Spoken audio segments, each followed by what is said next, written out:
I'm sure it's very vital information. I didn't read it. Sure. Confidential. Oh, Confidential. wow, confidential. Stamped in red. Yeah. Okay, we're gonna get started. We won't be seeing people on the TV, although Okay. Scott says there's a couple people there. Yeah. All right, so, good evening, welcome to the Bellows Falls Village Trustees. Well, it's not really a regular meeting now, special, I suppose, because it got canceled due to the storm. It is now Thursday, February 6th. I'm looking at the wrong thing. It's Thursday, March 16th. Right, at 6:02, okay, down in the lower theater. I'd like to call the meeting to order. Let's see. I just noticed that mine said February 14th, the old. I know, this is, yeah, the old one. And we need to approve the minutes. I'll give Wade a minute to sit down. And then.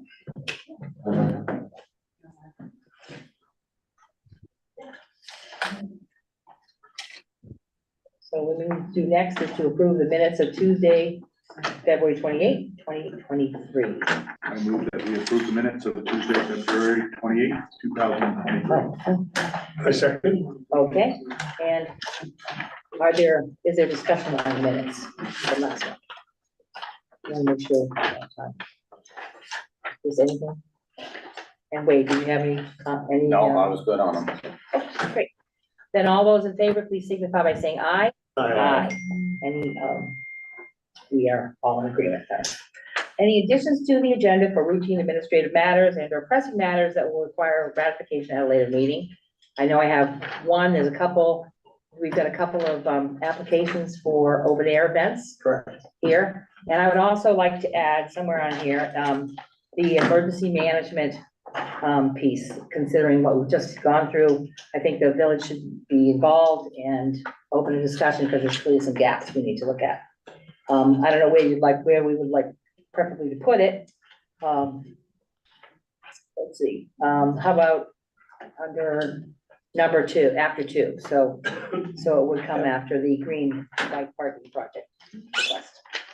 And where to put the applications for open air, probably 2, like say 2A, B, and C, to get them done all at the same time. Okay, so thank you. Yes. Yes, I know, that's what we're, yeah. What do you want me, or who, or? Yes, let's All get right. down to there, but we're not there yet. Public comment on items? Is there anybody out there who wants to speak? Should we wait then? If it's all on the same topic, that's fine, since we have added that piece, so if you wanna wait, that's great. And we're good on the screen? Anybody, Peter, did you have anything, or? Nope. Okay, great, that's it. Okay. And, I'm sorry, Here, Yeah, around you're the with the emergency same- stuff, yeah. same thing, okay. All right, then, manager's report, we move on. Scott. So, a couple things, so, and I know we'll get into more detail during the storm itself, but I think there were a few things that became fairly self-evident during a storm like this. When Green Mountain has a regional event, they have these various zones that they can call in for extra help, and I think in this instance, the storm was so widespread that they couldn't get their initial wave of additional help, and I think that's why you saw them sort of struggling in the beginning to get, their arms around just the scope of the problem. So we have, I think at the moment, still one road blocked out in rural Rockingham, but for the most part, I think everybody at this point has been restored that I was aware of in the village. This afternoon. Mostly this afternoon. They did, like I said, we were coordinating extra crews, and we've also been coordinating removing trees and some other obstacles out in the rural part of Rockingham. Had a couple problems that we didn't anticipate that we're gonna have to follow up on, which were really problematic. Our radio repeater on Fall Mountain, which has a backup system, failed. So in the middle of the storm, we had no ability to communicate with our cloud crews, which was a tremendous pain, as you can imagine. So we have to find out exactly what happened there, because there is generators and there are backups to that system there. Police and fire functioned and worked, but for some reason we lost our DPW radio, so that was a. Scott, can you speak a little louder? I'm having a lot of trouble hearing. Sure, Thanks. so So we're gonna have a formal after action report with all of our police, fire, EMS, and all of our various people. We did have the warming shelter for 2 nights that was partially staffed. Obviously, if we have a larger scale event, the management plan talks about having a real warming shelter at the high school, which is not realistic if you're having school. So there's got to be some changes and some updates to that if we're going to go forward and offer that opportunity. And the other challenge, quite frankly, in the middle of a storm like this is even if you can open up shelters, is the ability for people to get there. Traveling conditions are pretty treacherous the first 12 hours. I suppose the second 12 hours, somebody could have made their way to a warming shelter if it was open or available. We did have them, like I said, open and available for 2 evenings, sparsely attended. And I guess the other challenge that we have to face is just the ability to communicate with people in an event like this with either a sort of callback system, or there's all sorts of online systems that use 911 data to call people and give them information and updates during storms. We have not invested in one here, and it's probably something we'll have to look at and consider as we go forward. The challenge with those are, quite frankly, a lot of people don't keep their information necessarily up to date. So the 911 might have an old landline, and most people these days are using their cell phones. So what you find a lot of times is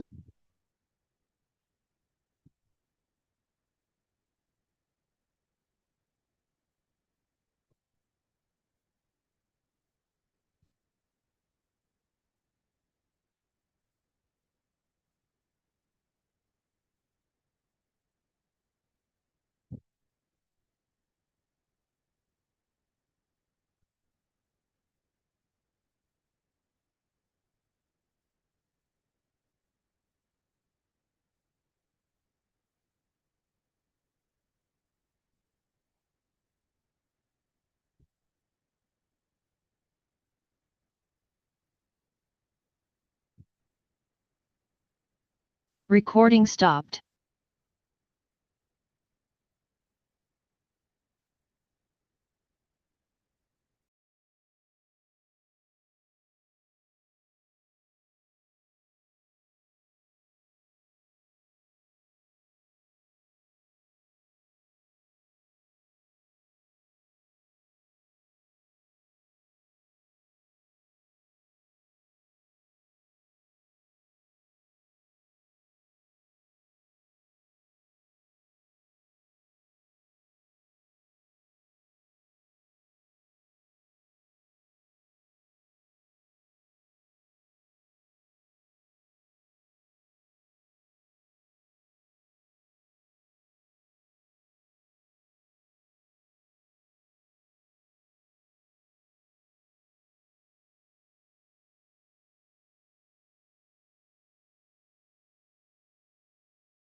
Recording in progress.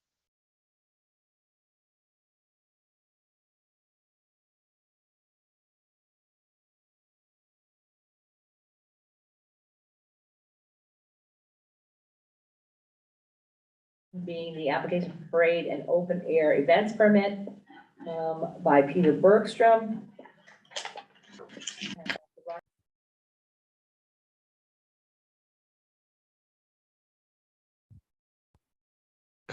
Scott, you're muted.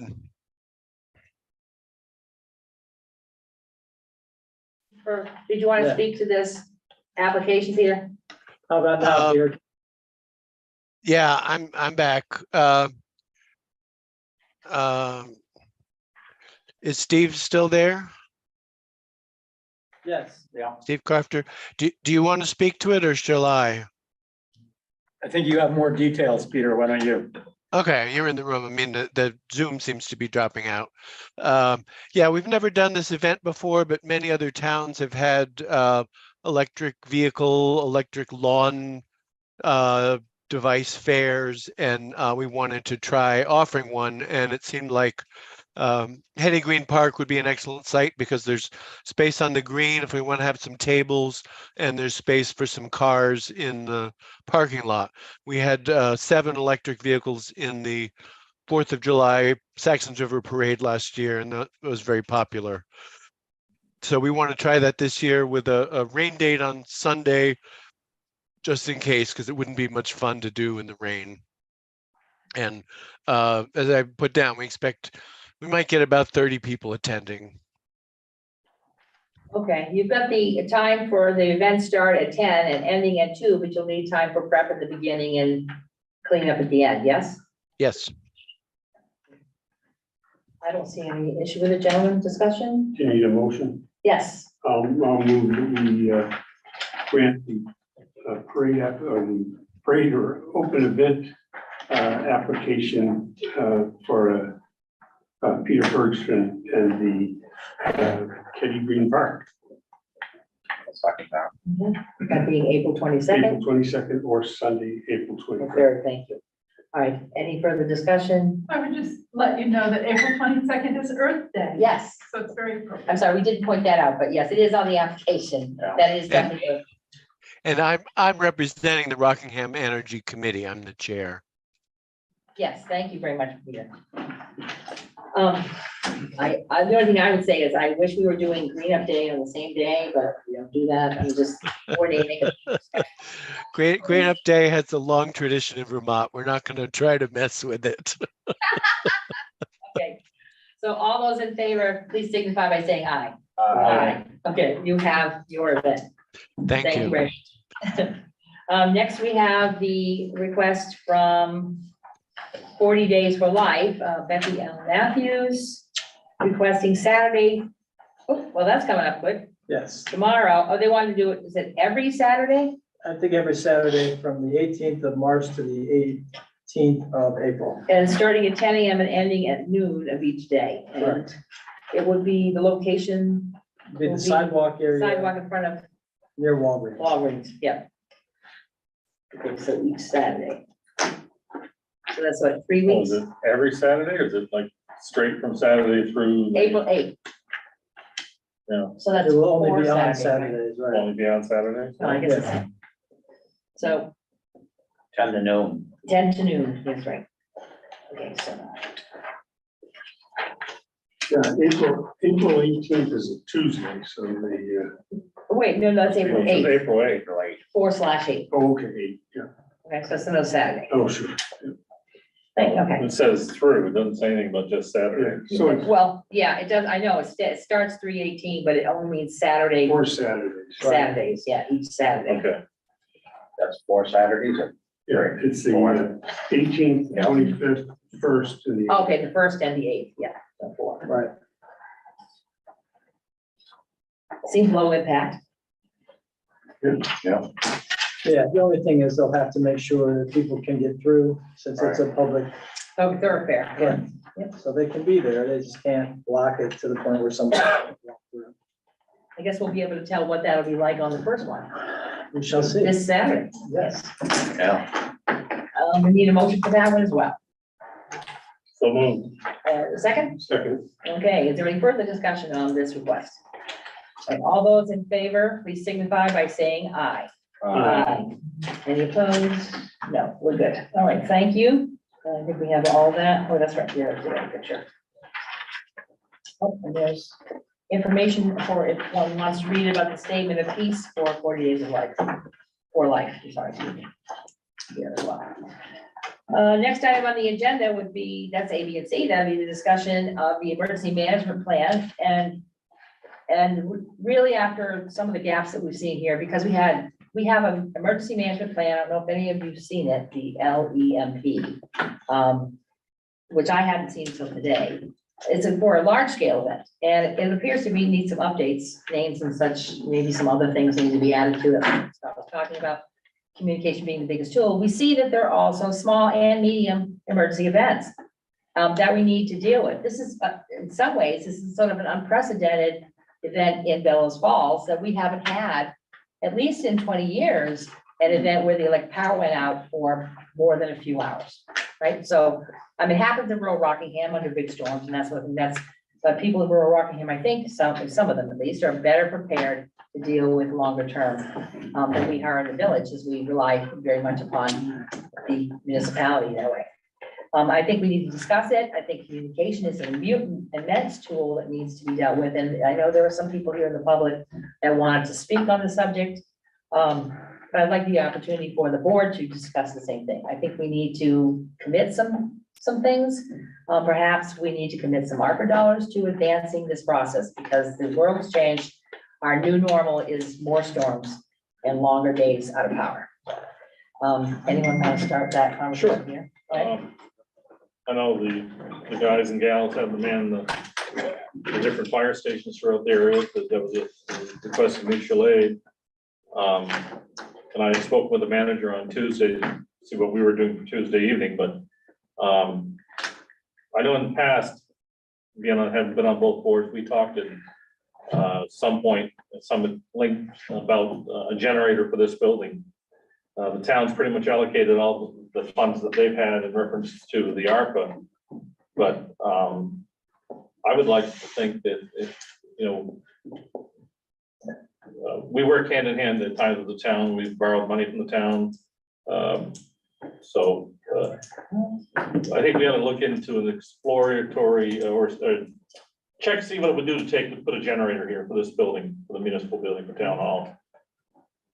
I understand from Sean that there is a large scale generator at the public safety building, and then there is another generator at the Rockingham Fire Department. Right. But I asked him, are you prepared to have the community there? And he said, no. The elevator is a problem. The actual space upstairs on the second floor isn't that big. No. I mean, it looks like inside the fire department, right? So, Well, I think that third floor is really big. is it? Yeah. I guess I haven't been up on the third Oh, floor. wow. It's- But could we house, In the front, you've got this huge lounge that's a dog leg to the right. And then in the back, you've got the big meeting room, community room. There's oodles of space. On out our there. fire department? Yeah, Okay, but we're currently, what's the status of the elevator at the fire department? not functional, right? No. Okay. I wouldn't call And that- according to the most recent conversation we had with the people that installed it, they don't make parts for it anymore. It's so Right. obsolete. So we're looking at that's a- something like, a full replacement. 150 or 1,000 or more. It's in the dollars. $120,000 to $150,000 range. to I've replace. mentioned that on my list of what I thought we ought to do with some of the ARPA funds, but well, I think- regardless of the two fire departments, this is town hall, this is a government building, our municipal building for both town and village. We certainly have the capacity, whether it be second, third, or first floor with the theater. This is a bomb shelter. I think that Yeah. sign's still outside, right? It's a bomb shelter. You know, I know, at the last town meeting, I won't mention Whatever, any names. whatever that means, yes. Whatever that means. Yeah, There was a lot of whatever that means. discussion, we also pay town tax and this too, but, we have some monies where we can make a contribution that's gonna benefit people down the road in the long run and in the future, and I think an investment by this board with the funds is appropriate.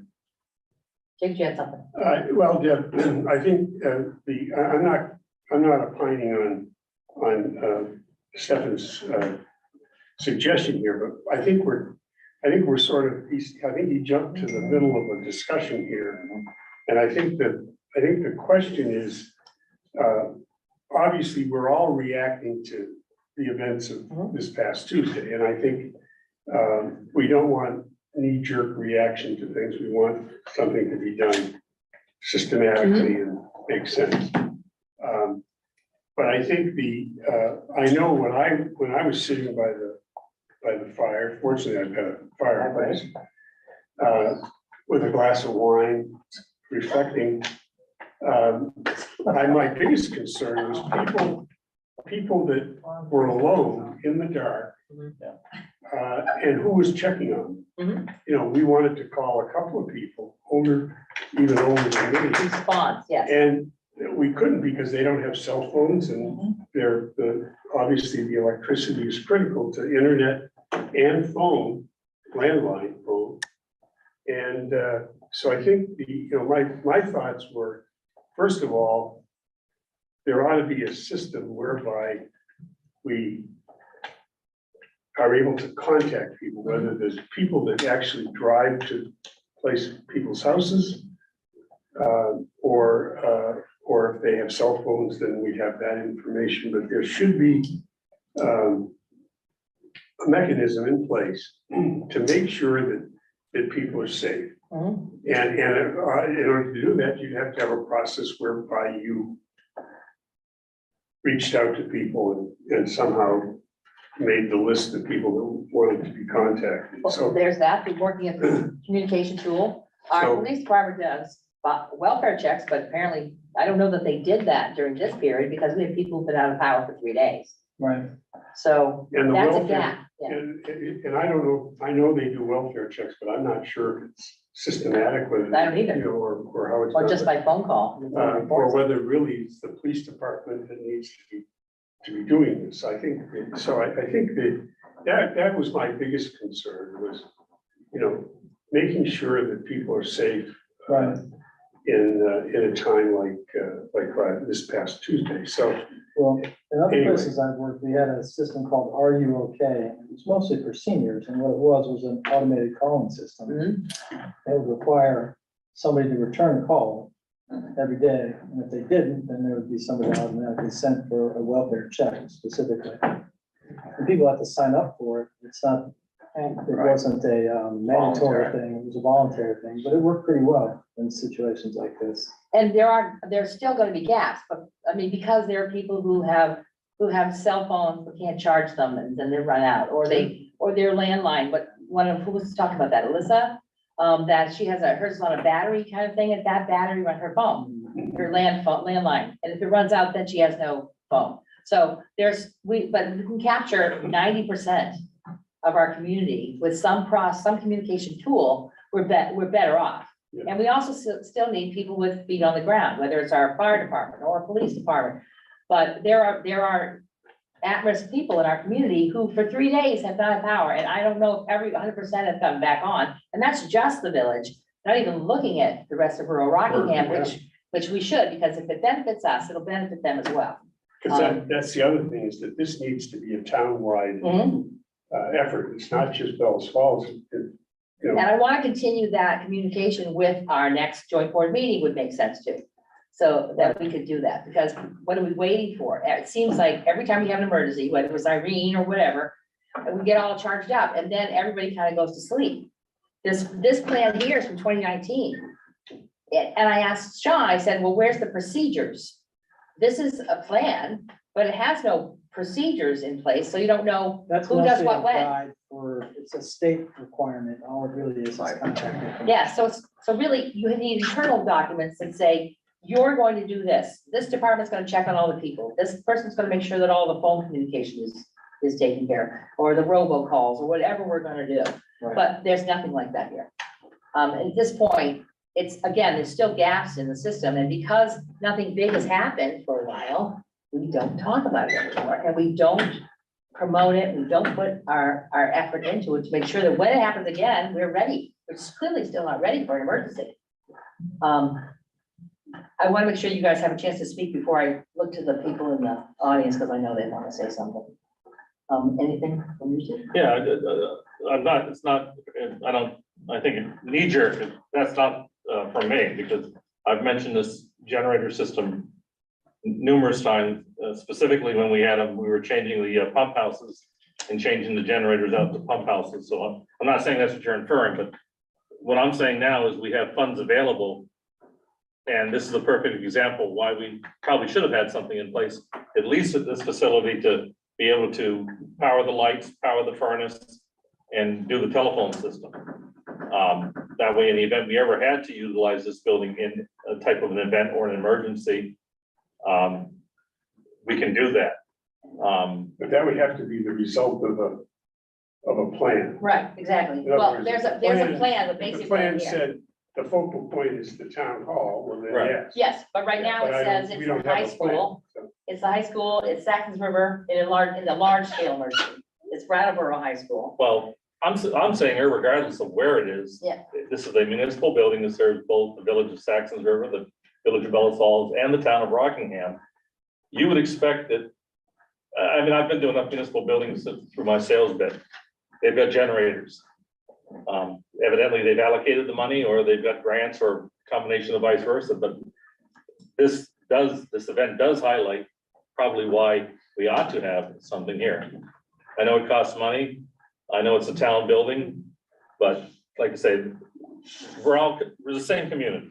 Right, we have to have something somewhere. Yeah, we should. Somewhere else. Sean says we have a giant one at the fire station, but we're not prepared to take people. Right. So then there's still something wrong. I'm not saying take one from any place. I'm saying get a quote for a new one, what it would wire into here if the power kicked out. At least if it would have enough generation to power the phone system, the heating system, and the lights, But it might, I guess my sense is that it might not be that a generator's here, it might be a generator somewhere else within the community for where we can accommodate. This might be the best place Well, to accommodate the most people, but it might. I think the high school has a generator, but what I'm saying, this building, regardless of the type of event, this building should have some type of generator to keep it open for business. The high school may have a generator, but it's school in session, so no one was using that as a warming shelter. Chroma was offering a warming shelter. Yeah, well, it's very, very nice Really of have- them, but I'm saying, Brattleboro's using theirs for their town. you Are know, they? Yeah, so they- what do you do in the middle of the So summer good. when you have Irene? You No, don't you need a can- warming shelter, but Yeah. you gotta keep government open. All right, let's move on to. I think that, what this points to is there needs to be a committee, it needs to be townwide. We can't rely upon just municipal employees and, to be responding to these things, because they're gonna be making sure the roads are clear to get, emergency vehicles where they need to be, and then we need another tier of response that's gonna be, neighborhood, Right. response rather than One second, municipal. so it's like. I have somebody on Zoom who wants to speak. And Wade, and I should probably start with the people in the room, but Wade, go ahead. I'll just keep it brief, but I think that all of you are a little bit off base. I think certainly there's gaps in the plan that could be tweaked and upgraded and relooked at, reviewed, made better. There's a heck of a lot of things that go on behind the scenes that people don't know about, and I'm part of that, like everybody else that's out there. So that's one thing. So yeah, the other thing is, we're talking about two different things, an emergency operations center Mhm. and a warming shelter, two totally, Yes, they're different pieces of Different the pieces. plan. Yes, I know, I get it. in the plan, basically, this plan addresses, even though it's 2019, Uh-huh. this addresses a lot of the questions that you're talking about. It points them out and gives names for things, yes. Yes. So should there be policies for notifying or some type of procedures for checking on citizens that are in need when we're out of power for 3 days? Probably. And there's probably some other things we could do too as well to make it a little better than it is. But to say that we're not prepared, I don't agree with you on that. I think that we are prepared for a lot of things. quite frankly. The other thing I think is the manager already mentioned that at some point you were gonna have a after incident Yeah. review with the department heads to say, okay, let's brainstorm this, what went well, what didn't. Yep, To me, let that happen and then report back and say, okay, this is what we're thinking, this is what we found out, this is what worked great. Because there were a lot, you know, quite honestly, we're talking about the things that didn't happen or maybe, and thankfully, maybe they didn't have to happen to this extent. But there were a lot of good things that happened that people don't even know about. I can guarantee you that and I appreciate, over the last 72 hours. And they're gonna go unheard, and that's fine, that's just what we do. I mean, it's Yeah. part of what we do, and we don't look for the glory. no, and it's the people and who we move are. on to the next thing. So I think that we should let the manager do his part with the department heads, come up with a list of priorities, things we can do better. Certainly, I agree with some of the things you mentioned. I don't agree with trustee Golek that this should be an EOC or a emergency shelter. Well, I didn't say that, point of order, I didn't say that, what I got was I mentioned before. Generator, and I'm not talking anything to do with Okay. the emergency operations center or anything, this building in just in general ought to have. Okay, so that's a totally separate. Okay, that's separate, Yeah. okay.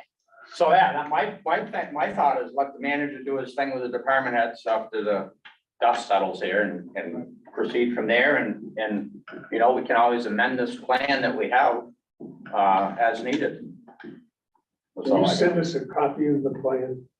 Sean did to me too, I can always forward it. I will send a comment in, but. Just email it. I'm simply That's all I pointing out got. that there were still some gaps in it, and that, as Sean had pointed out to me, this is really intended for a major event. Right, This is a medium event, Yeah. or even maybe medium to small event, but the reality is there are people who are, and everyone cares about themselves, they should, right? They care about the gaps that they found. and I can tell you this, just to take it once, I can tell you that not only this local fire department, but every other fire department in this whole area, at least that we can hear about, that we are familiar with, has done a hell of a lot of welfare checks over the last 3 days, Okay. without any phone system in place, And- without any, just because they were dispatched to go check on this one, go check on that one. Hey, we just got a call on this one, somebody's concerned, they're calling from Florida, can somebody go check on their mother, because she's been out of power. I mean, so there's been a whole list for every department in the area that have just done that, even without any system in place, so. I'm not saying it couldn't be improved upon, because it probably could with today's technology, but That's great to hear. there's a lot of that that has happened. So after we're done with this today, what I would like to do is bring it to the joint board meeting in May. Absolutely. I hope we don't have another emergency in the meantime, and see what, simply saying, there are people who are here in the audience and on Zoom who'd like to speak about what their experiences were. So, who'd like to go first? Bonnie keeps putting her hand up, so yes, please go, Bonnie. And just speak up, please, because we're not at full steam, I think, here. Sure. I've got two points to make. I think it's really lamentable that there was nothing on the town website during this emergency. The only way anybody ever knew that there was a warming shelter up at Cromer was through Facebook. And I think that is humiliating for this town. It's an easy site to update. I made it that way, so it's very, very easy. And it's just inexcusable that there weren't instructions, who to call, phone numbers. Do you need a ride to a warming shelter? Anything. When the pandemic first started, I was still in charge of the website. The whole homepage was full of instructions, where meals were, this, that, everything you could need to know, and I updated it twice and 3 times a day.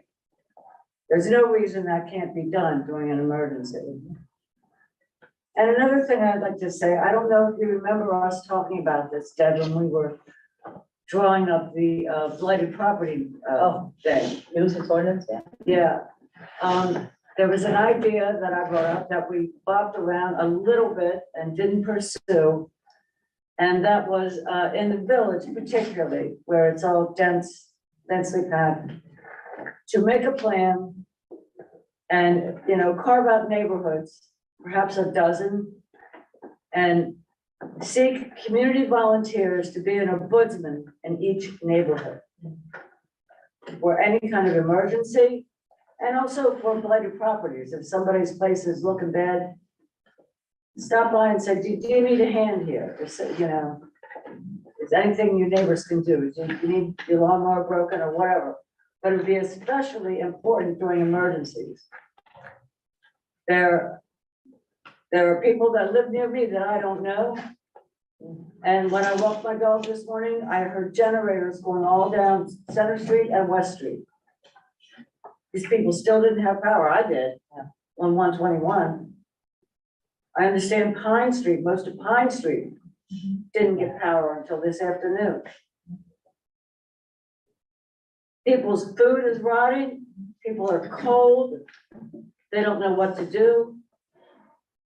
If you have a laptop and it's charged, you could at least go to the town website, for God's sake, and find out some pertinent information.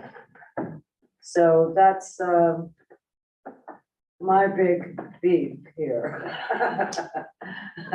You can bring that back to your board too. I sure will, yeah, you guys were meeting tonight, so I got my chance. So I would really like to encourage that idea of neighborhood ombudsmen. I think it would really be good, you know, if you were just in charge of like, you know, 10, 15 houses, just go say, hi, I'm your neighborhood ombudsman, here's my phone number, here's my email. And know who's there. Is there somebody there in a wheelchair? Oh, okay. You know, and another thing we could do is make up placards for people who are disabled or vulnerable in some particular way, and just say, come down to town hall and get a placard, or call the clerk, we'll mail you a placard. In case of that emergency, it may not even be townwide, it might just be your personal emergency. You can put it on your door. So there are a couple of suggestions for me. Thank you, Byron. Who'd like to be next? I'm be glad to. Deb, you mentioned that, you know, the sort of the forecast, if you will, is to have, you know, more unusual weather events, and I believe that's true. And I just want to point out that in that cold snap that we had whenever, you know, a month ago, I don't remember exactly when, but when it was, you know, very, very cold, I just sort of assumed that, you know, that there was some kind of, that would be covered by an emergency event. And I called the police department to say, you know, what's the plan for homeless people in town? And the police said, well, that's not anything they deal with. And I called our place and Parks Place, and, you know, I called every place I could think of and figured out there was no plan that I could find out about for homeless people in town.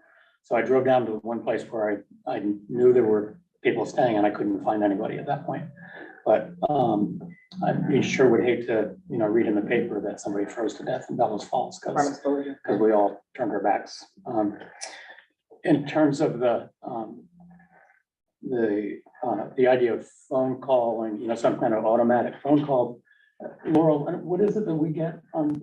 It's a Vermont, is it a state system? Vermont alert system. Yeah, and I assume, but I'm not positive, but I assume Bellows Falls or Rockingham could just call that folks in Montpelier or wherever it is and say, put this message out, you know, the town hall is open, or, you know, Chroma has a warming shelter, you know, that I think we can put out information that would go to everybody who signed up for that in a certain zip code or however they do it. And to have, you know, just to be able to put out emergency information to go along with the website as well. But anybody with a cell phone who's signed up for that would get it. And we can encourage people to sign up for it. And it'll cover the big emergencies as well as the little ones. The whole thing about, you know, neighborhoods and neighbors looking out for each other, you know, I think in the old days, it would have just been neighbors. And now there's a way that I think the town and the village have a real role, because we're less organized as neighbors than we used to be. But I think people are willing to step forward and look out for each other, but they can use the impetus of you know, whether it's what Bonnie was just talking about, suggesting that there's someone in each neighborhood, you know, whatever the system is, the town can use, the town can give people a push in that direction, and I think people will respond. And I do want to say that in our neighborhood at the, we've got an email list of probably about 30 households in our neighborhood. And during that cold snap, there were people sending out, you know, there was an email thread going out to about 30 households in our neighborhood, saying, you know, our house is available. If somebody's furnace goes out in the middle of the night, you come to our house, the door's unlocked. You know, people were sharing information and encouraging, you know, if you've got a neighbor that's not on this list, go check on them. And so the neighborhoods really can be encouraged to look out for one another. And yes, the town and the village have a role in that. So, thanks. Thank you. There's one other person in the room. Did you want to There's say a couple. something before we go to the Go vote? ahead. So I had a. Oh, pretty sorry, good- Laura. I had a pretty good rant on Facebook. I was pretty frustrated this morning when I found out that most 95% of the town got power after 12 hours and we were still without power. No one knew we were out power. That was the problem. And then the people without power didn't know the rest of the town had power. So until I went to my neighbors and I drove downtown and I saw some things on Facebook. One of the issues that we have is we have an elderly population that still has phones that aren't dial phones, but they're phones with batteries, so they can't call out. So one of the things I'm recommending to the elderly is to buy a cheap flip phone for 40 bucks. But I talked to Sean McGinnis this morning after I ranted to Deb, she ranted to the town manager, I ranted on Facebook, called out names.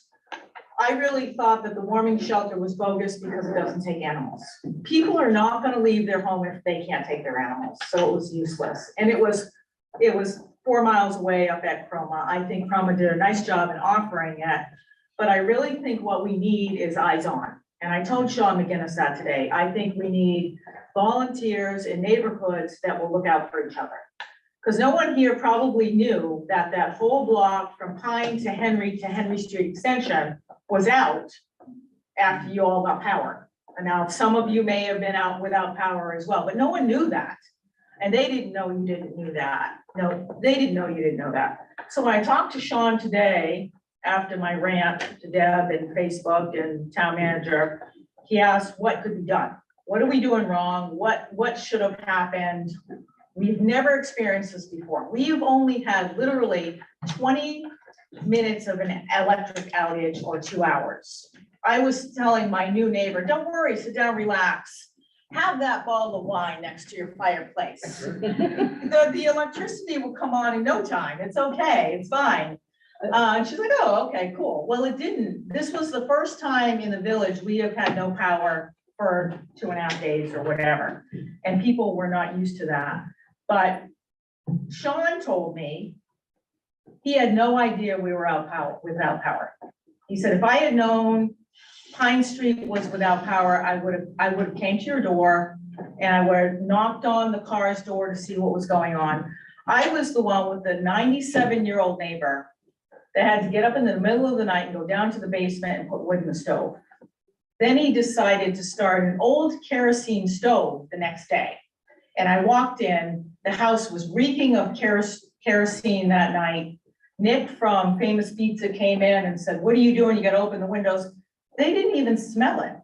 So my first thought was, I have this elderly man and woman here that don't even realize that they might be being, I don't know what happens when you got kerosene smell like that in your house, but I immediately go to carbon monoxide or whatever. So I'm being stupid about that, but they were working with the best resources they could, but no one like a fireman came and said, hey, Jim, can I help? What's going on? Because we didn't know. No one knew what was going on in that little block.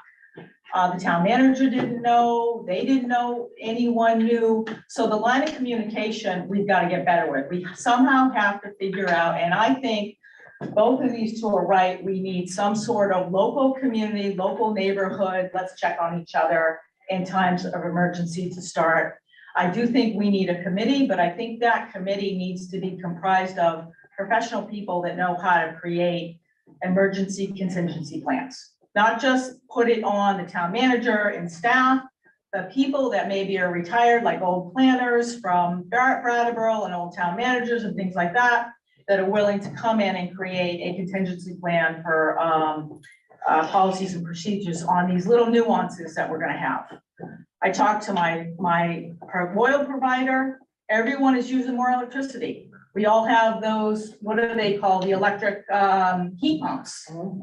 He put in a generator last year because he said the next time we've got an outage, there's gonna be a lot of usage and then the power outage is gonna be longer. I'm not quoting him because I'm probably misquoting him, but he actually put in a generator. So we have more people using more electricity. What happened over at Pine Street is the fuses went out. So when all the power came on at midnight, it surged through and blew the fuses. There's fuses hanging from telephone poles when you drive around there. All the guys did today, it was a 15-minute fix. They came, they took a bucket stick, they took the fuse, put it in, power was on 5 minutes. They didn't do it because all of Vermont was out, so they were like, you know, we'll get to you guys when we get to you guys.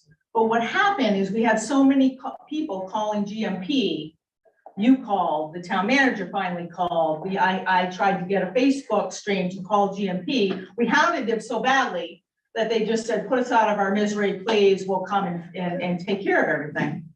But I talked to Sean today and he was nice enough to say, where did we go wrong? What can we do better? That plan that you have is for a Katrina event. We don't have these little nuances that are gonna happen in pockets. The other thing he said, we're a volunteer fire board. All of our men are working on the jobs. Tony James and staff is out dealing with heat issues. He was dealing with an issue in Springfield.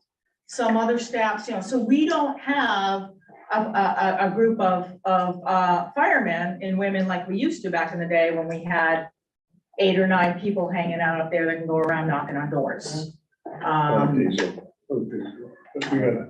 Well, I know you would like to finish this, but I also understand that citizens who continue to call us because they don't know who to call all the time and call emergency services, need a way to express that. Yeah, but So the phones don't work, okay, and the internet doesn't work.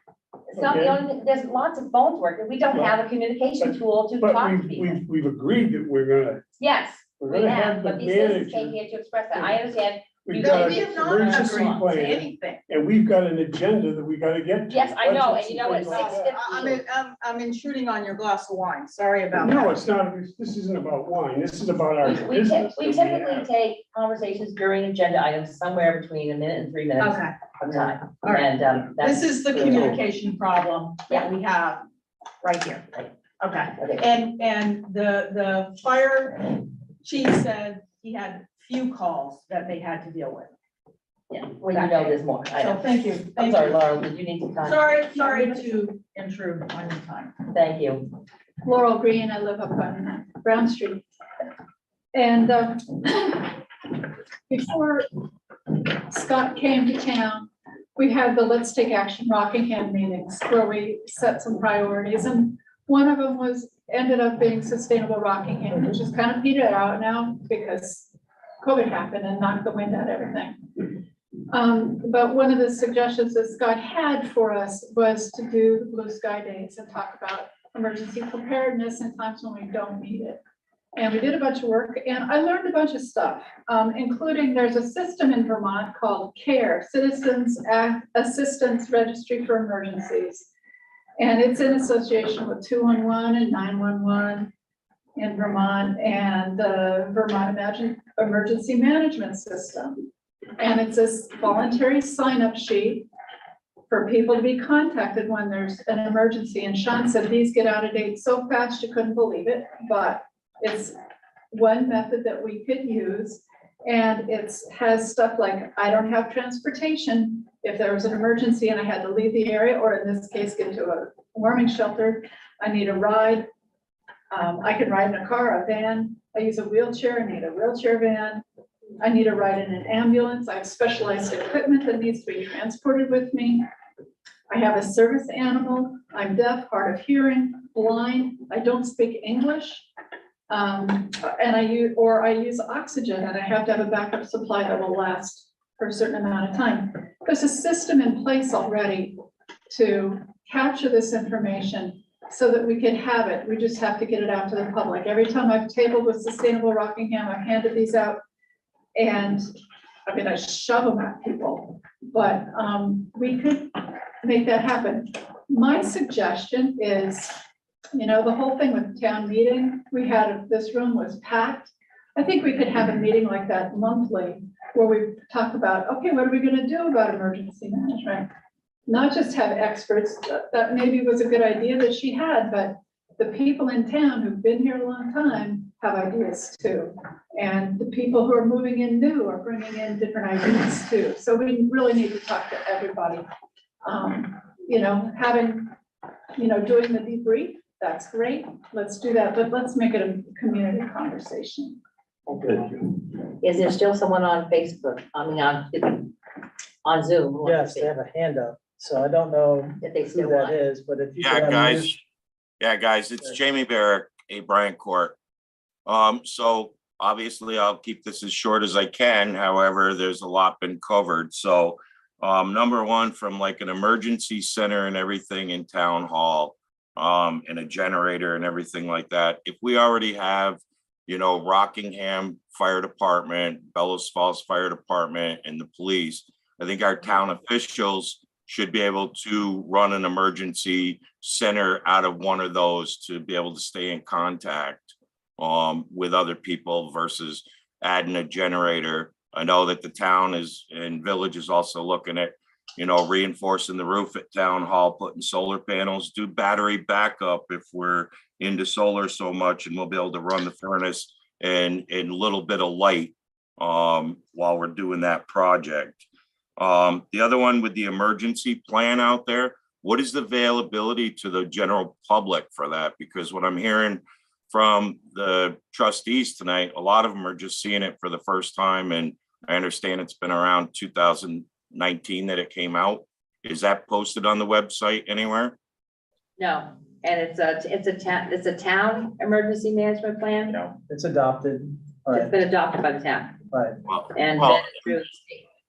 Well, and understand that not all of us were aware of it, and shame on all of us, public and officials and everybody, for not really knowing what it pertained to, and only to a Katrina type event when, you know, we do live in Vermont.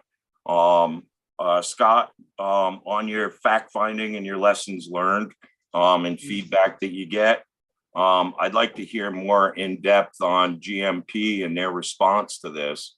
Because I had doctor's appointments in Connecticut today, and I drove down and back, and I saw no less than 350 bucket trucks coming back, you know, from Massachusetts and Connecticut. So where is the priority there, right? And and as far as the school, if they have a generator there, you know, I know other towns, villages, everywhere else that I've traveled, you know, they've been able to use a gymnasium even when school is, you know, in session or whatever, and you just make accommodations during an emergency. But I definitely would like to see a lot more public input and feedback on, you know, constructing this new emergency plan and communications drill. Because I know up here on the terrace, we were out for 14 hours. And if my neighbors 3 or 4 houses down the road didn't have power, you know, I would hope that they would reach out and say, hey, we still don't have power. GMP has the website to report your outage. And they try to address it. They didn't do a very good job this time in this storm. However, I could see all the dots on the map right around Bryant Court with everybody that had reported. So it's too bad that Pine Street and everybody was out for so long, but they do have an outage map. And if somebody sees the lights on at the next street over going, why don't I have lights? You know, but I would just like to see the emergency plan more available to everybody so we can all provide feedback. Thank you. Great idea. Thank you. Okay, thank you very much. There, anybody else? We're all set. Nope, looks like we're set. Okay, thank you very much for those who commented. I appreciate it. Yeah, thank you all very much. Thank you. For having me. Yep, and we'll talk about it again in May. All on citizens. Yes, yeah. Our next item on the agenda is the opioid distributors settlement paperwork. So not to get confused, but this opioid settlement, we've had now one with the manufacturer, one with one national distributor. Now, this is a third settlement, which lists specific organizations that were also participants. So we have registered, and so we will let you know what our distribution is from this additional 5 locations. Is this a specific municipal allocation? Is that what it'll be? Well, depending upon how many people, actually, because you have to affirmatively apply to be a party to the settlement, so. you have to So go- we've done that. We've done We've that. opted. So I filed for that. Then they will then figure out of all the people who filed, they break it down based on the money that's available. And, we get these $1,000 and $2,000 checks, so. You can see these numbers here look very impressive, billions, but when it breaks it down. it Yeah. comes down to life-changing money, but I just want to give you a heads up, it's a third source of the same basic settlement. Right, I'm part of the opioid settlement committee that they have, the state of Vermont with Dr. Levine and all that. And we're talking about how to distribute $10 million that the state has and what we'll be using it for. So we have a list of priorities and stuff, but this is separated from that. This is more local as opposed to the state's decision to do that. Okay, great. Anyone have anything else? Any questions for Scott on that moving forward? All right. Next item is the fire police department budget, operating budget, capital project, operating budget, I guess. So I thought, right, so you should have in the 24 budget, as well as the 23 budget, and then the actual 22. So you should see those pages, and they are numbered, so they'll be, I think. So those are the new pages up through page 6. And then we do have behind that additional pages that were previously looked at when we did our water and some of our other things. We've made some other updates based on our previous conversations with that. And then we also have the budget status reports behind that as well. And then behind that, there was a handout with the capital equipment fund that really sort of goes through some of the projects, and we'll talk in more detail about what was actually spent with the PD and some things that we still have to do. So overall, based on the budget request, there hasn't been any significant changes. We're still asking for, we're staffing for, if we were fully staffed in our PD, we'd have 6 full-time and 1 chief. We're still not there. We had more interviews this week. We have 2 candidates we're hoping to vet further. One's potential full-time, one's potential part-time, so we're getting at least treading water, not getting ahead or gaining, but at least we're treading water in that respect. So as you can see, the numbers comparative year to year, just looking at what we're looking at, it's not a substantial change, and there are no programmatic changes that we're looking to do in this budget specifically. So it's pretty much a status quo budget. We've again, just used that baseline of 6 officers, 6 full-time officers and 1 chief to work out these base numbers. And there's really, the only other thing we talked about that I think that the board is interested in is where are we putting the money, as we had talked about, for vehicles, because we had spent a lot of time and energy making sure that police vehicles were funded. So if you notice on page 6, the last page, all the way to the last items, there was transfers. So under the capital expenditures items, there were transfers for various projects, the 70,000, and we'll talk about what's involved in that. That was a board decision during the budget year last year. The 25,000, which you see for police vehicles listed there in the line item. And then new item to start the only thing that was realistically new from budget to budget was the fire chief's vehicle to start accruing some money, kind of like we do in the water department, for a vehicle replacement fund for the chief's vehicle, which is what you see for the 7,000. So of that 70,000 that you had approved, we had talked about the server project, which was the big thing with the cameras, and we were going to get money back from the grant from the passive. And Axon for the entire year was not available or eligible to get us the cameras. I just got an email last week from them saying they now have inventory and are scheduling for May for projects that were requested a year ago. So that should tell you where we are in the supply chain. So I included just in there just what we had asked for previously. I'm going to still pursue the grant reimbursement because we're in a new year for passive, but we can still apply for the money. So when we're all said and done in this current year, I'm hoping that we can get them out here in May, get the new cameras installed, then finally get everything off the old system completely. So the new system would be going to the cloud. If you remember, we talked about that. It would not be going to a server.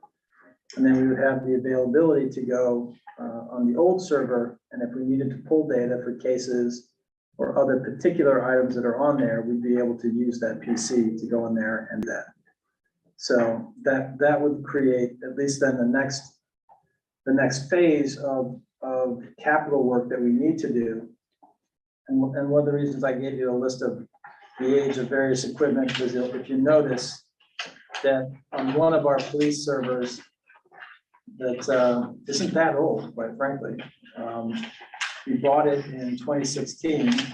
It's got a 2012 Microsoft operating system. But Microsoft has informed us that they're no longer supporting that, so we're going to have to migrate off of that server in order to continue with some of the items that are on there. And so that'll be a next phase of this project once we get the camera portion complete.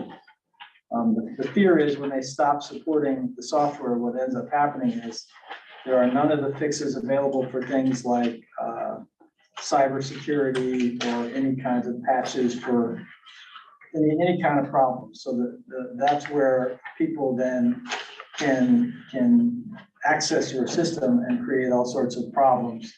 And we certainly don't want to have a police department where we're vulnerable to have some kind of cyber issue in the PD. So that's something that we're going to have to address in this cycle in order to get rid of that 2016 server. So that'll be one of the items that we'll be working on after we get the camera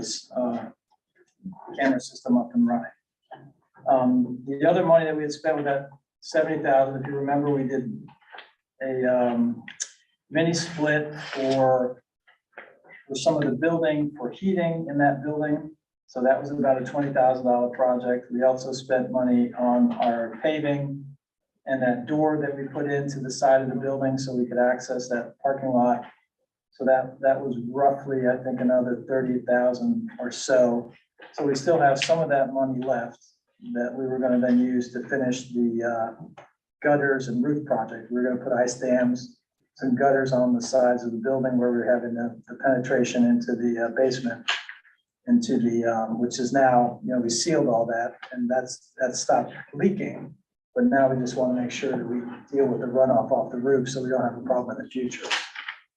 And then that money will basically be spent. Projects that are still upcoming that we still have to go through. We got the first round of pricing on the Sally Port from our architects. It came in at roughly 800,000. This is estimate for construction. That has a pretty large contingency and some other things in there that we figured we could knock that project down to closer to 600,000, which is more than the 400,000 that we had put into to accommodate ARPA funding. So Dave and Sean and I will work with them to scale that down and see if there's a way we can get it closer to that $400,000 to $500,000 range, which is, I think, where we were looking to get the Sally Port funded.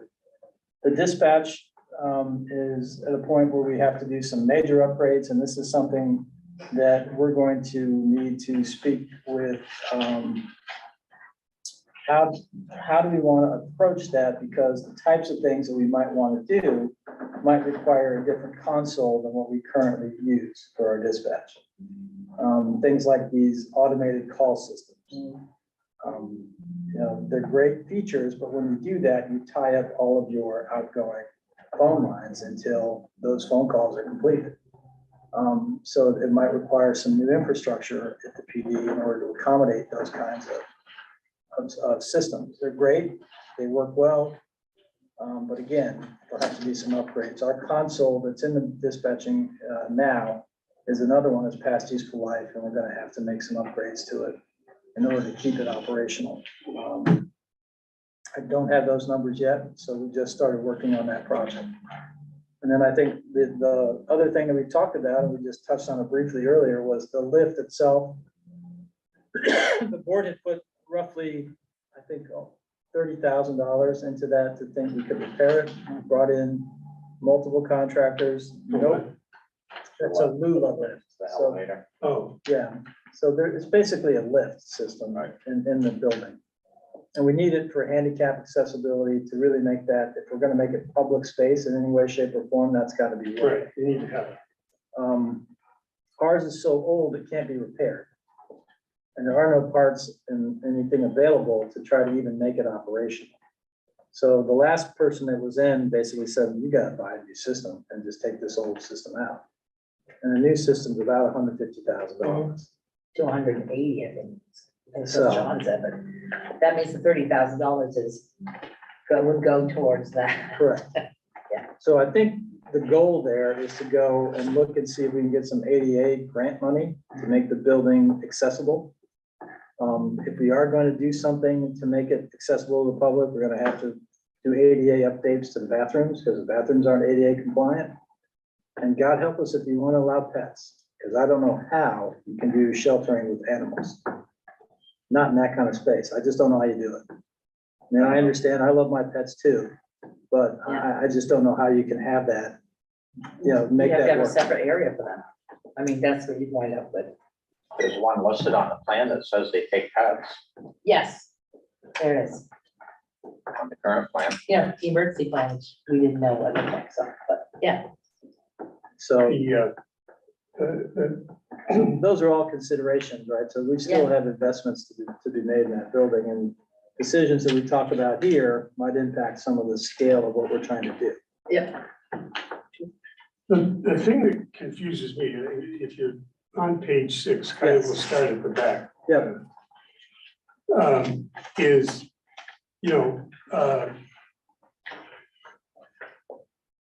I thought that when we did the budget this past year, we did more than the 25,000 for the police or capital projects, maybe not. For the vehicles specifically, Jigs, or for other Other counties? stuff. Or I guess those were articles. Well, those were specific items that the board approved. That 70,000 was a transfer, so it's budget transfer that you approved after. But you see that, we had 25 in for the police vehicle. Did you Right. lump it all into the 70? No, that's a separate line, the So 25. this says, we didn't reserve anything for. Well, don't, we, In the, what, 2022? In 22. well, we spent it. Remember, we ordered Yeah, but it would show. Scott, it So- would show as a, an Expense. item. right, I think what we did, Jigs, is we paid that out of that same, because the board had changed, we were originally gonna put in 20, and then we talked about 30, then we decided on 25. Yeah. We just transferred the 25, Yeah, and then you have the 25 in for the fiscal year 23 budget, and then 25 in for the fiscal year 24 budget. yeah, but here's money more to 22, but So you're looking back to 22, see, we didn't expand What it. I'm saying is under the actual. we are accounting for articles and reserves Mhm. are all over the place. For example, if you look back at the water fund and the sewer fund, we will allocate 7,000 for a vehicle. Correct. One of them is in the capital line, the other one's in the equipment line.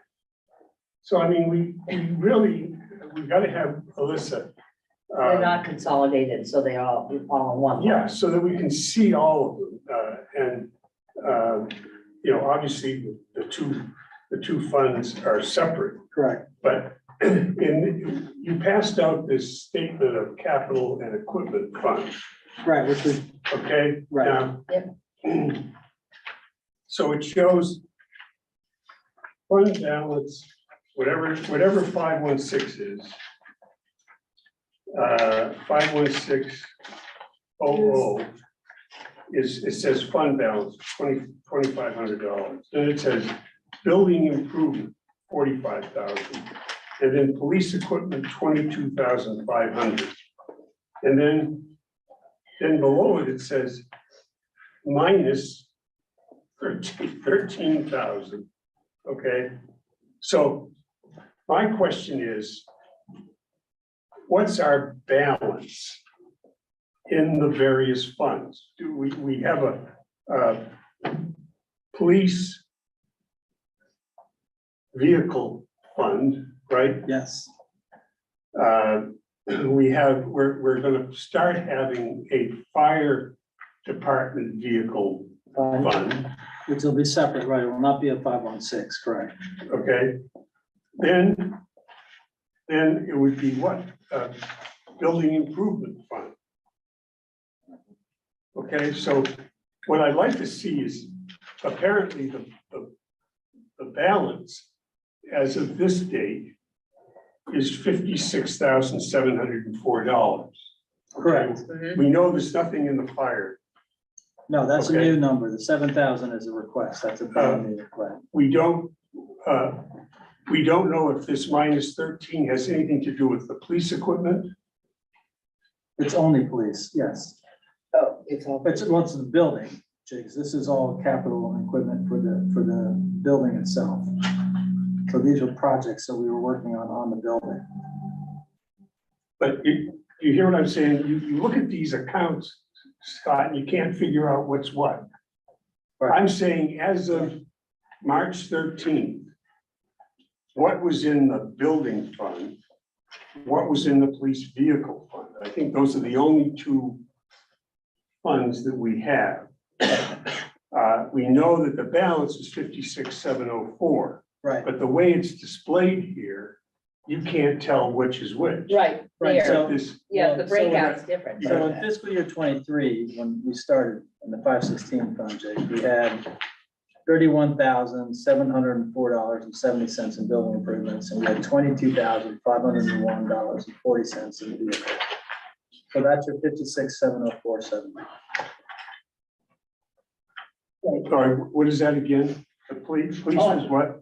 20, The vehicle was 22,501.40, 22, 501.40, and the building improvement balance was 31,704.70. on the second sheet. It's on the second sheet. Correct. Oh, it's on the second sheet. Yeah, So the two of those combined give you your 56,704.70. I know it's confusing, because we created some of these accounts as we were cleaning up with the auditors, we created some new accounts, so that's why the history is a little bit convoluted.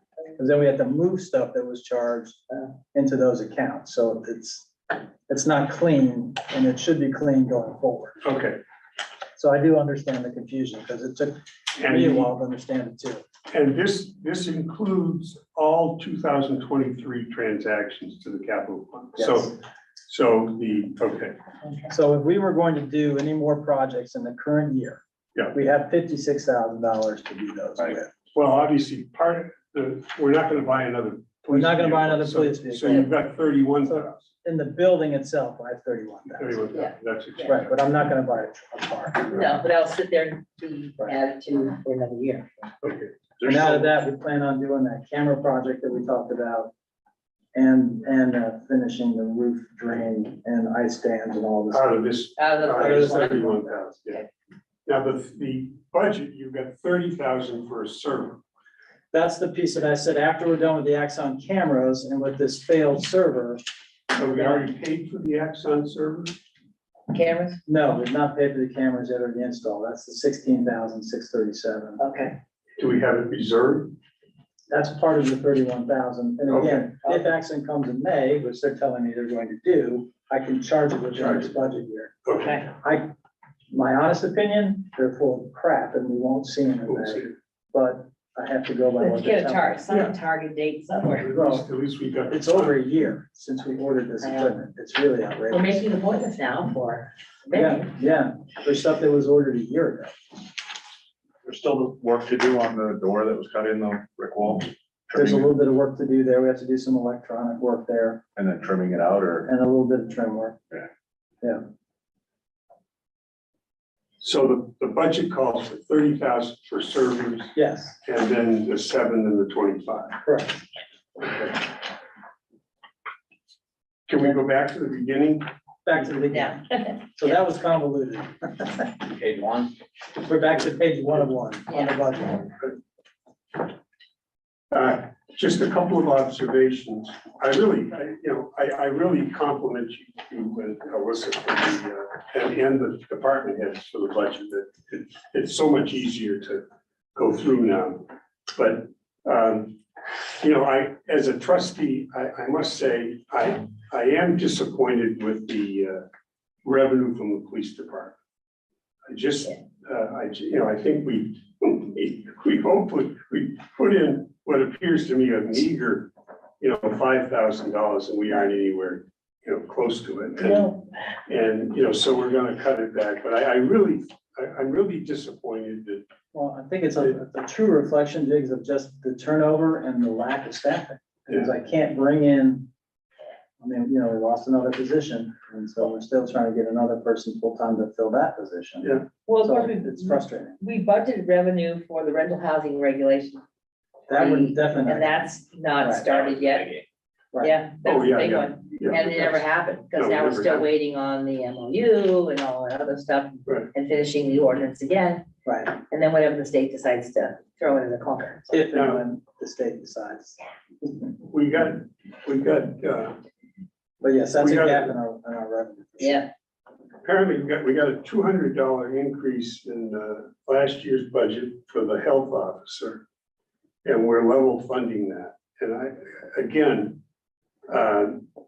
if oh, yeah. this is the chief's time that he devotes to this Correct, kind of thing, and because he is now, if that's fair, that's fair, but if it's not, it would seem to me that ought to be. we left it basically alone because until we get into the rental housing, I don't know what his time is realistically gonna be. Well, I mean, he's already doing health officer work now He's doing alone. some now, There's no ZA, so, right, but I can charge the majority of that back against the town. yeah, so then that would That's where it increase the realistically revenue. should be charged. Oh, And that's okay. where it is being charged. So you're charging into it. So we're I'm keeping giving the them, village basically static. because giving the his village- normal input, but Correct. there'll probably be more than that this year. Right. Because of Yes. the change. Okay, all right, that's all I had for Okay, page 1. Okay, who'd like to go next on budget? Okay.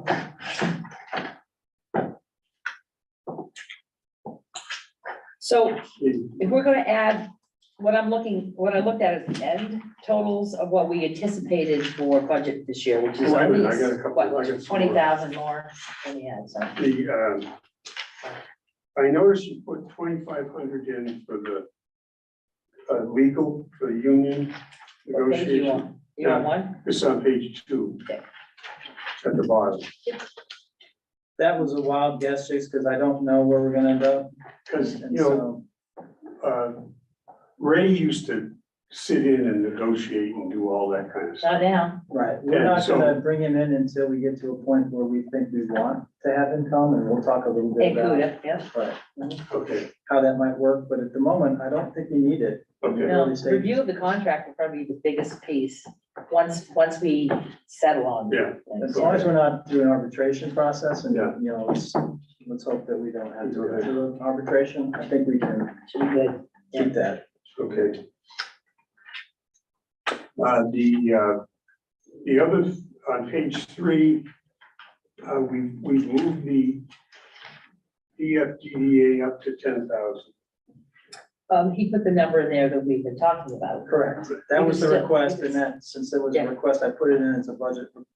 But again, it's the board's Decision, yeah. decision, Right. And, just a working number. I think we certainly want to encourage the downtown The downtown This area, is- yep, we We do, do want to encourage it. So yes, I we think- do.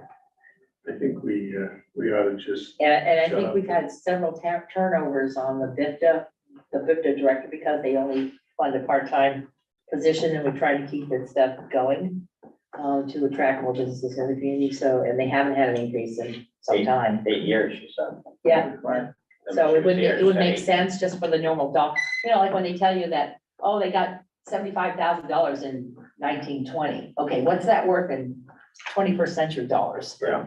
It's significantly more, and their costs are significantly higher, so. then further down into the building, we've got 30,000 budgeted for maintenance and repairs. Are you thinking of any articles? It depends, again, if we do something specific on the Sally Port. Because that's a significant Correct. budget item. And that's something I else. I think for somebody like myself that has no concept of what a Sally port is or whatever, It's a but I do have glorified, an appreciation for how expensive things are, but it's a glorified garage. Yeah, that's what I thought you would. So basically, it's a glorified garage that you can park 2 vehicles in, and the goal of it is twofold. First of all, apparently it's heated. it's heated, but not heated to a livable, it's just heated to a vehicle standard, right?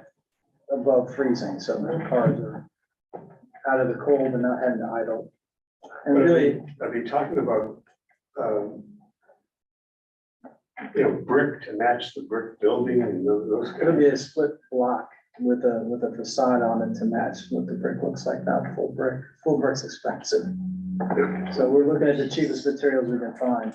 And it's basically an automatic garage door, some modifications for the exhaust systems, a drain in the floor, so any slop that comes off in the winter. What does everybody think about?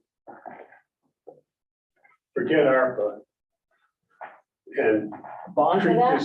treat this as a one-time raise and appropriate as an article.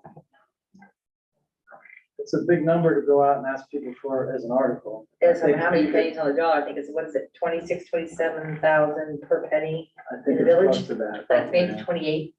So Yeah, think about probably. that, how many pennies is gonna raise Well, taxes? yeah, That's ding ding, that's a lot. right. And I think particularly where we were entertained with the discussion of town policing and our select boards in their wisdom, brought that out. And it was interesting to me that the people in Rockingham, Saxon River that were there many, many years ago that didn't want to spend any money. There's a lot of new people in those hills. And like the guy that said, if I dial 911, nobody's gonna answer. Well, nobody's gonna answer at the Bellows Falls Police Department, that's for sure. Yeah. But- So it just seems as though, if, for us to tackle Sallyport, when there's this issue of town policing. Yeah. I think you're premature I think myself. that's not the time, I agree with that. yeah. Do you agree? I absolutely agree. Yeah, I just think I think it's a good idea. But not now, But not I right this think- moment.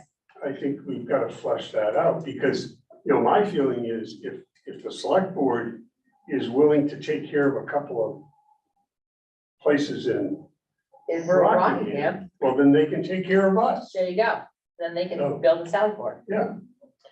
I mean, it's just the conversation about policing isn't done.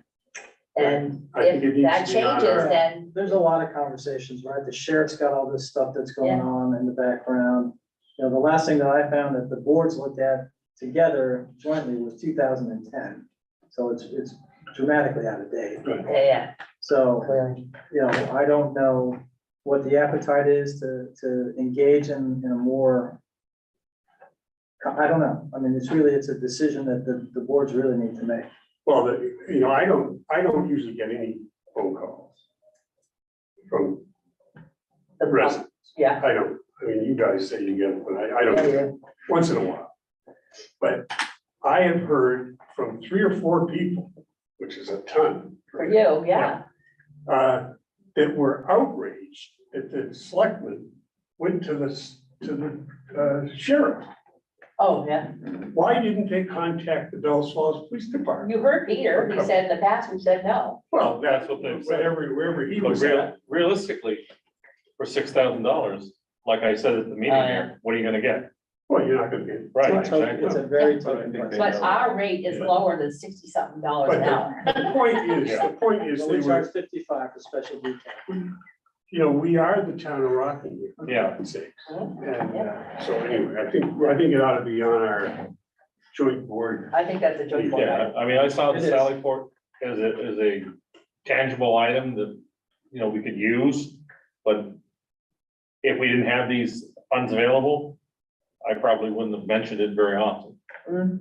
So, it's. Yeah. Well, there are officer safety issues with prisoners. The Right, select yeah. board is a much more secure process for handling. How many prisoners are we getting through there? Well, I mean, unfortunately, we're getting more than you would think. Just the other day on election day, we were fighting some guy in the street, on the loose because he was out of his mind. Oh, yeah. So they had to secure him and wrestle him to the ground.